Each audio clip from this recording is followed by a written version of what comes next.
கம்மியாக சாப்பிட்டு அதிகமாக நடந்தீங்க அப்படின்னா வெயிட் லாஸ் ஆகும். கம்மியாக சாப்பிட்டு அதிகமாக நடந்து ப்ரோட்டீன் அதிகமாக சாப்பிட்டீங்க அப்படின்னா நம்ம பாடியில் இருக்க ஃபேட் லாஸ் ஆகும். கம்மியாக சாப்பிட்டு அதிகமாக நடந்து அதிகமாக ப்ரோட்டீன் சாப்பிட்டு ஒர்க் அவுட் பண்ணிங்க அப்படின்னா நம்ம பாடியில் ஃபேட் லாஸ் ஆகிறது இல்லாமல் மசில்ஸை பில்ட் பண்ண முடியும். ஸோ இதுலேருந்து நான் என்ன சொல்ல வரேன் அப்படின்னா, நிறைய பேர் வெயிட் லாஸ் பண்ணும்போது நம்ம பாடிக்கு தேவையான ப்ரோட்டீன், விட்டமின்ஸ், மினரல்ஸ், ஃபைபர் இது எதுவுமே கொடுக்காமல் நீங்கள் வெயிட் லாஸ் பண்ணுறீங்க. வெயிட் லாஸ் பண்ணும்போது ப்ரோட்டீன் நீங்கள் அதிகமாக எடுத்துக்காமல் வெயிட் லாஸ் பண்ணுறீங்க அப்படின்னா உங்களுக்கு மசில்ஸ் தான் லாஸ் ஆகும், ஃபேட் லாஸ் ஆகாது. ஸோ கம்பல்சரி நம்ம பாடிக்கு தேவையான ப்ரோட்டீன் எடுத்து வெயிட் லாஸ் பண்ணணும். நீங்கள் வெயிட் லாஸ் பண்ண இன்ட்ரெஸ்ட்டாக இருந்தீங்க அப்படின்னா இதெல்லாம் ஃபாலோ பண்ணி வெயிட் லாஸ் பண்ணணும். நம்ம பாடிக்கு ஃபேட்டுன்றது ரொம்ப முக்கியம். எல்டிஎல், ஹெச்டிஎல்னு சொல்லி 2 கொழுப்பு இருக்குது. எல்டிஎல்னால் கெட்ட கொழுப்பு, ஹெச்டிஎல்னால் நல்ல கொழுப்பு. சிம்பிளாக சொல்லப்போனால் கெட்ட கொழுப்பு அதிகமாகிடுச்சு அப்படின்னா நம்மளுடைய பிளட்டில் கொலஸ்ட்ரால் லெவல் இன்க்ரீஸ் ஆகிட்டே இருக்கும். இதனால் ஃப்யூச்சரில் ஹார்ட் ரிலேட்டடான ப்ராப்ளம் வரும். ஸோ நீங்கள் நல்ல கொழுப்பை சேம் அளவில் இன்டேக் பண்ணணும்.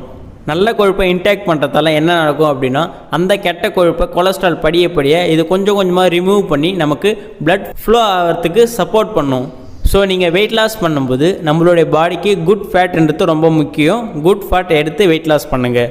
அதுக்கப்புறம் ஃபைபர் கம்பல்சரி, நார்ச்சத்தை நீங்கள் ஆட் பண்ணி எடுத்துக்கணும். நம்மளுடைய ஹெல்த்துக்கும் சரி வெயிட் லாஸுக்கும் சரி ஃபைபர்ன்றது ரொம்ப முக்கியம். அதுக்கப்புறம் விட்டமின்ஸ், மினரல்ஸ் டெய்லி பேசிஸில் நம்ம பாடிக்கு விட்டமின்ஸ், மினரல்ஸ் ரொம்ப அவசியம். ஸோ நீங்கள் விட்டமின்ஸ், மினரல்ஸ் எடுக்கணும் அப்படின்னா ஒரு நாளைக்கு 5 வகையான காய்கறிகள், 5 வகையான பழங்கள் சாப்பிட்டா தான் நம்ம பாடிக்கு ஒரு நாளைக்கு என்னென்ன விட்டமின்ஸ், மினரல்ஸ் தேவையோ அது எல்லாமே கிடைக்கும். அப்போ வெயிட் லாஸ் பண்ணும்போது விட்டமின்ஸ், மினரல்ஸை கம்பல்சரி ஆட் பண்ணி சாப்பிட்ணும்.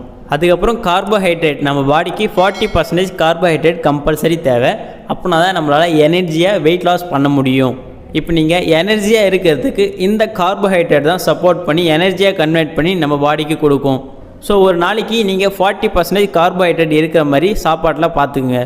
ஆனால் நான் சொன்னது நீங்கள் எல்லாத்தையுமே ப்ராப்பராக ஃபாலோ பண்ணாலும் இதில் கேலரி பேசிஸும் அதிகமாக இருக்குது, ஜிஐ லெவல் அப்படின்றதும் அதிகமாக இருக்குது.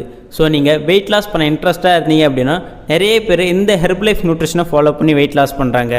ஒரு நாளைக்கு ஒரு வேலைக்கு ஒரு மனுஷனுக்கு என்னென்ன விட்டமின்ஸ், மினரல்ஸ் தேவையோ வெயிட் லாஸ் பண்ணுறதுக்கு கார்போஹைட்ரேட், ப்ரோட்டீன், ஃபேட், ஸோ இது எல்லாமே இந்த ஒரு ஷேக் மில்கில் இருக்கும். ஸோ நீங்கள் வெயிட் லாஸ் பண்ணும்போது கம்பல்சரி இந்த நியூட்ரிஷனை ஃபாலோ பண்ணி வெயிட் லாஸ் பண்ணுங்கள். இன்னும் நிறைய பேர் நான் ஒரு நியூட்ரிஷன் சென்டருக்கு போய்ட்டு சாப்பிட்டுட்டு இருக்கேன் சார், எனக்கு அவங்க காஸ்ட் வைஸ் அதிகமாக சொல்கிறாங்க அப்படின்னு யோசிப்பீங்க. ஸோ உங்களுக்கான ஒரு பெஸ்ட் ஐடியா சொல்கிறேன். ஹெர்பல் லைஃப்பில் ப்ரிஃபர்டு கஸ்டமர் ஐடின்னு இருக்குது. ஸோ இந்த ஐடியை க்ரியேட் பண்ணி ஃபுட்டு வாங்கும்போது உங்களுக்கு பெஸ்ட்டான ப்ரைஸ்லேயும் கிடைக்கும். சார் இந்த ஐடி நான் எப்படி க்ரியேட் பண்ணுறது, இந்த ஃபுட்டை வாங்கி நான் எப்படி பர்ச்சேஸ் பண்ணி யூஸ் பண்ணுறது, அதை நான் எப்படி கரெக்டாக ஃபாலோ பண்ணணும், எனக்கு ஒரு நல்ல ஒரு டயட் பிளான் சொல்லுங்கள். அது மட்டும் இல்லாமல் என்னை கைட் பண்ண ஒரு பர்சனல் வெல்னஸ் கோச்சு வேணும் அப்படின்னாலும் டிஸ்பிளேல தெரிய இந்த நம்பருக்கு கால் பண்ணுங்கள். எங்கள் டீமில் இருக்க வெல்னஸ் கோச்சஸ் உங்களை கைட் பண்ணுவாங்க.